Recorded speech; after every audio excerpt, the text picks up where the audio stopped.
आप सभी को आचार्य साधना जी का सादरीय प्रणाम। आज हम बात करेंगे ऐसे रहस्य की बात जो पूरे संसार में और हर समाज में बात चलती है। आचार्य जी ने इस वीडियो के माध्यम से स्त्री के प्रति समाज को जागरूक के लिए इस चैनल के माध्यम से आप सभी को समझाना चाहते हैं। दोस्तों, अगर आपको ये वीडियो अच्छी लगती है तो चैनल को सब्सक्राइब करना ना भूले दोस्तों। तभी आचार्य जी। जय माता रानी, जय श्री कृष्णा। स्त्री के 3 अंग कौन कौन से हैं? ऐसी वीडियो देखने के लिए हमारे साथ वीडियो में जुड़े रहे। आज हम जानेंगे चरित्रहीन स्त्री के बारे में बात करेंगे। आचार्य साधना जी ने बड़े ही स्वच्छ विचारों में समझाया है, जिनसे उसके संस्कार, ऊर्जा और मनोस्थिति का पता चलता है। आचार्य साधना जी का रहस्य।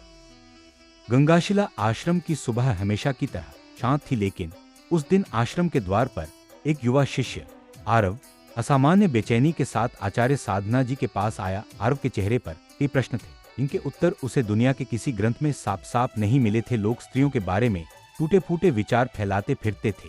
कोई कहता था कि उसके बोलने के ढंग से उसका चरित्र पता चल। आरव ने आचार्य जी को प्रणाम किया और कहा, गुरुदेव, लोग कहते हैं कि स्त्री को देखकर, उसके शरीर को देखकर कोई उसके चरित्र का निर्णय कर सकता है। क्या यह सत्य है? क्या वास्तव में ऐसे कोई संकेत होते हैं? आचार्य साधना जी धीरे धीरे मुस्कुराए। आरव, शरीर तो केवल एक आवरण है। आचार्य जी बोले, किसी का चरित्र, किसी की ऊर्जा, किसी के संस्कार ये शरीर में नहीं, उसके आभामंडल में अंकित होते हैं, और आभामंडल को देखना हर किसी के बस की बात नहीं होती। आरव चकित था। उसने कहा, गुरुदेव, क्या आप मुझे वह रहस्य बताएंगे? आचार्य ने अपनी जपमाला टेबल पर रखी और बोले, हाँ आरव, मैं आज तुझे स्त्री के 3 ऐसे आभामंडल संकेत बताऊंगा, जिनसे उसके भीतर की ऊर्जा, संस्कार और मनोस्थिति का पता चलता है। यह चरित्र की पहचान नहीं, बल्कि आत्मा की पहचान है। याद रखना, ये विज्ञान है, आध्यात्म है। यह किसी का अपमान नहीं, बल्कि समझने की विधा है। और यहीं से कहानी का रहस्य खुलना शुरू होता है। पहला स्त्री का अंग, उसकी वाणी की कंपन। आचार्य बोले, पहला संकेत जिसे साधक पहचानता है वह है स्त्री की वाणी की कंपन। वाणी से उसका चरित्र नहीं, बल्कि उसकी आत्मिक ऊर्जा प्रकट होती है। वह कैसे बोलती है, उसकी आवाज में करुणा है या कठोरता, वह दूसरों के लिए सम्मान का भाव रखती है या शिकायतों का भार। फिर आचार्य ने एक कथा सुनाई। प्राचीन काल में एक साध्वी थी, मालिनी। वह कम बोलती थी, लेकिन जो बोलती थी उसमें मधुरता नहीं, बल्कि दृढ़ता थी। लोगों ने उसे कई बार कठोर भी समझा, परंतु किसी साधक ने कभी उसे चरित्रहीन नहीं कहा, क्योंकि उसकी वाणी में सत्य था, स्वार्थ नहीं था। आरव ने पूछा, गुरुदेव, वाणी में ऐसा क्या देखा जाए? आचार्य बोले, पहली, उसकी वाणी में सम्मान हो, दूसरी, आवाज में स्थिरता हो, तीसरी, शब्दों में सच्चाई हो। ऐसी स्त्री का आभामंडल उज्जवल होता है, उसके भीतर की ऊर्जा दिव्य होती है। दूसरा अंग, उसकी नजर की दिशा। आचार्य जी ने कहा, दूसरा संकेत है आंखों की दिशा। एक स्त्री किस तरह दुनिया को देखती है, वही उसके मन का साफ प्रतिबिंब है। लेकिन समाज ने इस ज्ञान को बिगाड़कर शरीराधारित गलत धारणाएं फैला दी। फिर आचार्य ने उदाहरण दिया, एक स्त्री की नजर यदि इधर-उधर भटकती है तो लोग उसे चरित्रहीन कहते हैं, परंतु सच्चाई यह है कि यह उसके मन के तनाव, असुरक्षा और थकान का संकेत है, न कि चरित्र का। जो साधक वास्तविकता समझता है वह किसी को देखकर जल्दी निष्कर्ष पर नहीं पहुंचता। आरव ने पूछा, तो सही संकेत क्या है गुरुदेव? आचार्य बोले, जिस स्त्री की नजर स्थिर हो और वह सामने वाले को सम्मान की दृष्टि से देखती हो, वह भीतर से संतुलित होती है। उसकी नजर में अपनापन हो, दया हो, ये उसके आभामंडल का उजाला है। तीसरा अंग, उसके कार्यों की लय। आचार्य बोले, तीसरा संकेत है उसके कार्यों की लय। साधक शरीर नहीं देखता, वह उसके कामों की ऊर्जा देखता है। उन्होंने एक गहरी बात कही, स्त्री के कदमों में अस्थिरता उसके चरित्र को नहीं उसके जीवन के बोझ और भावनात्मक थकान को दिखाती है। स्त्री के कामों में अनुशासन उसके भीतर की साधना को दिखाता है। स्त्री के व्यवहार में सरलता उसकी शिक्षा नहीं, उसकी आत्मा के संस्कारों को प्रकट करती है। फिर आचार्य ने एक उदाहरण सुनाया। ग्राम में एक स्त्री थी, वर्णिका। लोग उसके पहनावे को देखकर उसे समझते थे, परंतु जब एक साधक ने देखा कि वह हर काम शांति और अनुशासन से करती है, तो उसने कहा, यह स्त्री महान संस्कारों वाली है। आचार्य साधना जी। आचार्य साधना जी के विचार स्त्री के 3 अंग के संकेत। भाइयों और बहनों, आज हम एक ऐसे रहस्य की चर्चा करने वाले हैं जिसे सदियों से योगी, सिद्ध और ऋषि मुनि सुरक्षित रखते आए हैं। स्त्री मात्र शरीर नहीं, वह ऊर्जा है, चेतना है, शक्ति का स्वरूप है। उसे किसी भी अंग से नहीं, बल्कि उसके आभामंडल से पहचाना जाता है। आचार्य साधना जी कहते हैं, जिसे स्त्री का आभाविज्ञान समझ आ गया, वह संसार के आधे रहस्यों को समझ गया। गांव जसरपुर का एक शांत किनारा था। वहीं एक पुरानी नीम के पेड़ के नीचे प्रतिदिन एक सन्यासी बैठते थे। लोग उन्हें आचार्य साधना जी के नाम से जानते थे, एक ऐसे संत जिनकी निगाहें मन की परतों को भी पढ़ लेती थी।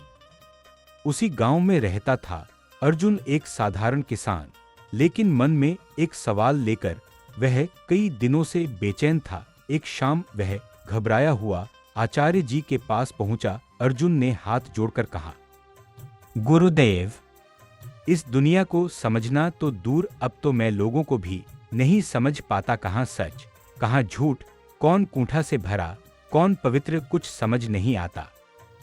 आचार्य जी ने उसकी ओर शांत दृष्टि से देखा और बोले, अर्जुन, संसार में किसी भी व्यक्ति, खासकर स्त्री के चरित्र को शरीर से नहीं, ऊर्जा के 3 संकेतों से जाना जाता है, और ये 3 संकेत उसके आभामंडल में चमकते रहते हैं। अर्जुन ने आश्चर्य से पूछा, गुरुदेव, क्या वास्तव में किसी के भीतर की स्थिति दिखाई देती है? आचार्य ने मुस्कुराकर कहा, हाँ अर्जुन, पर इसे देखने के लिए आंखें नहीं, शांत मन चाहिए। आचार्य जी बोले, अर्जुन, स्त्री का पहला आभामंडल संकेत है उसकी वाणी। शब्दों में उसकी ऊर्जा बसती है। अगर उसकी वाणी में मिठास है, संयम है, शब्दों में करुणा है, शिकायत कम, समझ अधिक है, तो समझना वह स्त्री उच्च संस्कार वाली है। लेकिन अगर उसकी वाणी में कटुता, निरंतर दूसरों की निंदा, हर समय असंतोष, तानों का बोझ, तो समझ लेना यह वाणी ऊर्जा की गिरावट का संकेत है, चरित्र का नहीं बल्कि असंतुलित मन का संकेत है। यह सुनकर अर्जुन बोला, गुरुदेव, क्या वाणी से मन की पहचान हो जाती है? आचार्य जी बोले, अर्जुन, वाणी वह दर्पण है जिसमें मन की धुंध साफ दिखाई देती है। वाणी को सुनकर ही ज्ञानी लोग व्यक्ति की चेतना समझ लेते हैं। गांव में आई नई स्त्री। जसरपुर में कुछ महीनों पहले एक नई स्त्री आई थी, नाम था सुभद्रा। लोग उसके बारे में तरह तरह की बातें करते थे। कोई कहता बहुत तेज बोलती है, कोई कहता गुस्से वाली है, कोई कहता रहस्य छुपाती है, पर किसी ने सच को समझने की कोशिश नहीं की। अर्जुन ने आचार्य को सारी बातें बताईं। आचार्य जी बोले, तुम उसकी वाणी सुनो। अगर वाणी कठोर है, इसका अर्थ यह नहीं कि वह चरित्र में खराब है। कठोर वाणी कभी कभी अतीत के घावों से भी जन्म लेती है। अर्जुन पहली बार समझा, गांव जो झूठा आकलन कर रहा था, वह वाणी के वास्तविक अर्थ को समझ ही नहीं रहा था। आचार्य जी बोले, अर्जुन, स्त्री का दूसरा संकेत है उसकी दृष्टि। कभी झूठ नहीं बोलती। स्त्री की आंखों में अगर सरलता है, निडरता है, करुणा है, एक शांत चमक है और अपनेपन की एक सहज रेखा है, तो वह स्त्री भीतर से निर्मल है। लेकिन अगर नजरें हर समय चंचल हों, निर्णयहीन हों, किसी से बातचीत में आंखें चुराती हो, अस्थिरता हर पल बनी रहे, तो यह गिरा हुआ चरित्र नहीं बल्कि डर, घबराहट या अतीत की टूटी ऊर्जा का संकेत है। अर्जुन ने कहा, गुरुदेव, गांव की औरतें अक्सर कहती हैं कि आंखों से पता चल जाता है कौन कैसी है। आचार्य मुस्कुराए, पता तो चलता है, पर यह कला आलोचना की नहीं करुणा की होती है। जिसकी आंखें चंचल हैं वह गलत नहीं, वह टूटी हुई है।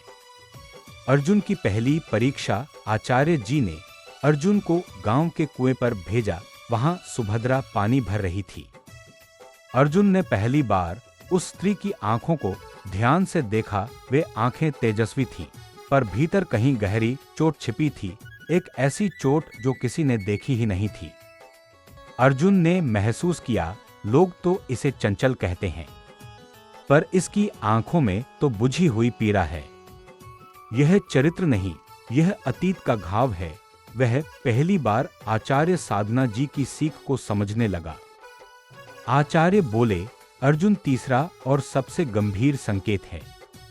आचरण में बहने वाली ऊर्जा। स्त्री के आचरण में यदि सहृदयता, धैर्य, कर्तव्य भावना, संयम और जरूरत पड़ने पर त्याग दिखाई दे तो वह स्त्री दिव्य ऊर्जा वाली होती है।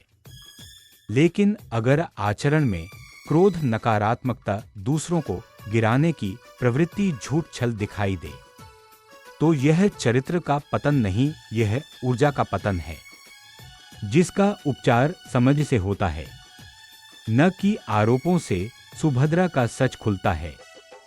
कुछ दिनों बाद अर्जुन ने जाना, सुभद्रा की कठोर वाणी, चंचल दृष्टि और बेचैन आचरण का कारण कुछ और था।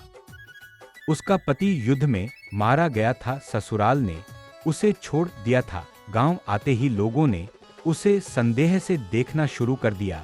उसकी वाणी कठोर थी, क्योंकि दुनिया ने उसे सुनना नहीं सिखाया। उसकी आंखें चंचल थीं, क्योंकि वह हर किसी की नजर से डरती थी। उसका आचरण बेचैन था, क्योंकि जीवन ने उसे एक सुरक्षित जगह नहीं दी थी। अर्जुन की आंखें भर आईं, उसे पहली बार लगा, हम लोग कितनी आसानी से किसी को गलत समझ लेते हैं। आचार्य साधना जी का अंतिम उपदेश। अर्जुन लौटकर आचार्य जी के चरणों में गिर पड़ा और बोला, गुरुदेव, हम लोग ही गलत हैं। हम स्त्रियों के बारे में कितनी गलत धारणाएं बना लेते हैं। आचार्य जी बोले, अर्जुन, यही संसार की भूल है। स्त्री को शरीर से नहीं, आभामंडल के 3 संकेतों से पहचाना जाता है। वाणी मन की ऊर्जा, दृष्टि आत्मा का दर्पण, आचरण संस्कारों का प्रकाश। और याद रखो, इनमें कहीं कमी दिखे तो यह चरित्रहीनता नहीं बल्कि घावों का परिणाम होता है। भाइयों और बहनों, किसी भी स्त्री को देखकर मत आंकिए, ना उसकी वाणी को, ना उसकी आंखों को, ना उसके आचरण को। हर कमी का एक कारण होता है, हर घाव का एक इतिहास होता है, और हर स्त्री अपने भीतर देवी की ऊर्जा रखती है। किसी भी स्त्री को नीचा नहीं दिखाती, बल्कि उसकी ऊर्जा, वाणी, आभा और चरित्र के दिव्य संकेत पर चलती है। कहानी शुरू होती है एक शांत आश्रम से, जहां प्राचीन जलधारा के किनारे आचार्य साधना जी ध्यानस्थ बैठे थे। अचानक आश्रम के द्वार पर एक युवा साधक नक्षत्र प्रवेश करता है। वह विनम्र था, पर उसके हृदय में एक प्रश्न वर्षों से उथल पुथल मचा रहा था। वह झुककर बोला, गुरुदेव, समाज स्त्री के चरित्र को गलत नजरों से देखता है। मैं सीखना चाहता हूँ कि स्त्री को उसके शरीर से नहीं, उसकी आत्मा की ऊर्जा से कैसे पहचाना जाए। आचार्य मुस्कुराए, नक्षत्र स्त्री पत्थर नहीं, प्रकृति है। प्रकृति को देखा नहीं, अनुभव किया जाता है। उन्होंने नक्षत्र को नदी किनारे बैठाया और बोले, पहचान अंगों में नहीं, आभामंडल में होती है। और यहीं से शुरू हुआ प्रथम रहस्य। आचार्य बोले, स्त्री के आसपास एक अदृश्य लहरें चलती हैं। यह लहरें उसके मन का दर्पण है, उसके संस्कारों की भाषा है और उसकी आत्मा की खिड़कियां। नक्षत्र ने पूछा, गुरुदेव, यह लहरें दिखाई कैसे देती हैं? आचार्य ने उत्तर दिया, भक्तिमयी स्त्री की ऊर्जा ठंडी, शीतल और शांत हवा जैसी होती है। उसके पास बैठकर मन स्वतः शांत हो जाता है। ईमानदार स्त्री की ऊर्जा तेज, स्पष्ट और निर्मल होती है, उसकी उपस्थिति से निर्णय सरल हो जाते हैं। चंचल, झूठ से भरी या भ्रमित स्त्री की ऊर्जा अनियमित होती है, आसपास बेचैनी पैदा करती है। क्रोधित, द्वेषयुक्त स्त्री की ऊर्जा आग की लहरों जैसी तेज होती है, ऐसी ऊर्जा से मन भारी होता है। आचार्य बोले, स्त्री का वास्तविक चरित्र उसके शब्दों में नहीं, उसकी ऊर्जा की तरंगों में छिपा होता है। आंखें देख सकती हैं, परंतु ऊर्जा का अनुभव केवल ध्यानशील मन करता है। नक्षत्र ने ध्यान लगाया। पहली बार उसने महसूस किया कि वास्तव में स्त्री के भीतर एक अदृश्य संसार चलता है, जो बाहर से नहीं दिखता, परंतु उसके इरादे, संस्कार और सत्य वहीं छिपे होते हैं। आचार्य ने धीरे से कहा, नक्षत्र, याद रखना, स्त्री को कभी उसके शरीर से मत पहचानना। जो लोग उसके शरीर को देखते हैं वे अज्ञान के अंधकार में हैं। जो उसकी ऊर्जा पहचान लेते हैं वही सच्चे ज्ञानी कहलाते हैं। कथानक आगे बढ़ता है। एक दिन एक स्त्री आश्रम पहुंची। उसका चेहरा शांत था, पर उसकी वाणी कांप रही थी। नक्षत्र ने पहली बार वाणी की गहराई को समझना चाहा। आचार्य बोले, नक्षत्र, स्त्री की वाणी उसके आंतरिक सत्य का उजाला है। वाणी के 3 संकेत: धीमी, संयमित, मधुर, जिससे किसी का मन नहीं दुखता। ऐसी स्त्री का चरित्र पर्वत जैसा स्थिर होता है, जहां हर वाक्य में से शुरू और मेरा पर समाप्त हो। यह वाणी भीतर के असंतोष को दिखाती है, तेज, कठोर, घमंड से भरी। इससे पता चलता है कि आत्मा का प्रकाश धुंधला हो चुका है। नक्षत्र ने पूछा, गुरुदेव, क्या केवल वाणी से चरित्र पहचाना जा सकता है? आचार्य बोले, हाँ, क्योंकि वाणी वो है जो मन छिपाना चाहता है, लेकिन आत्मा प्रकट कर देती है। अब कहानी अपने चरम पर पहुंच रही थी। आचार्य साधना जी नक्षत्र को प्राचीन पीपल वृक्ष के नीचे ले गए। वहां हल्की सी धूप आ रही थी और उसके बीच एक दिव्य ऊर्जा पड़ रही थी। आचार्य बोले, हर स्त्री का आभामंडल 3 रंगों में से एक होता है। यही उसका वास्तविक चरित्र बताता है। ऐसी स्त्री को देखकर मन में सम्मान जागता है। वह प्रेम देने वाली होती है, छीनने वाली नहीं। ईमानदारी, दृढ़ता, सत्य। ऐसी स्त्री जीवन के तूफानों में भी स्थिर रहती है, किसी का विश्वास कभी नहीं तोड़ती। पीली या धूमिल आभा, अस्थिर मन, भ्रम, मोह। यह संकेत बताता है कि स्त्री संघर्ष में है, संतुलन खो चुकी है। इसमें चरित्र नहीं, बल्कि स्थिति देखनी चाहिए।